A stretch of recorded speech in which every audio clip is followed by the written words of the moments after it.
What do we know about Aung San Suu Kyi's movements?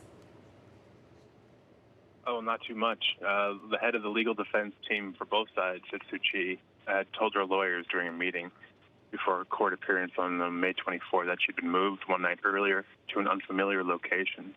And they've had no contact with her at all whatsoever, of course.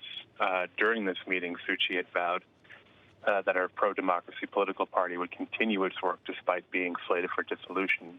Those were her first public comments since the government was overthrown in the military coup. Suu Kyi, of course, who once defended the military's brutal crackdown on the Rohingya minorities at the International Court of Justice, facing 6 criminal charges, including violating State Secrets Act and incitement.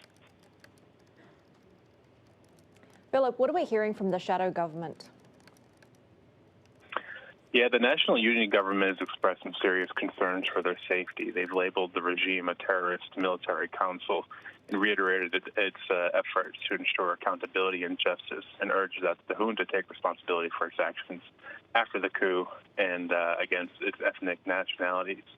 But it's also expressed a call for action on the UN organizations, developmental partners, and INGOs for effective implementation of emergency humanitarian aid amid increased fighting with ethnic groups. How much insight and how much reach do these international organizations and other countries also have in Myanmar?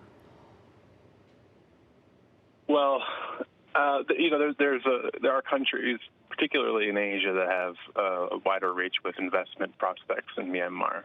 We've recently seen Japan, for example, overtake as the top investor in Myanmar. So there is some avenues for Asian governments, particularly, to do something on a diplomatic front, leveraging, of course, its investments. From the West, though, where we've seen most of the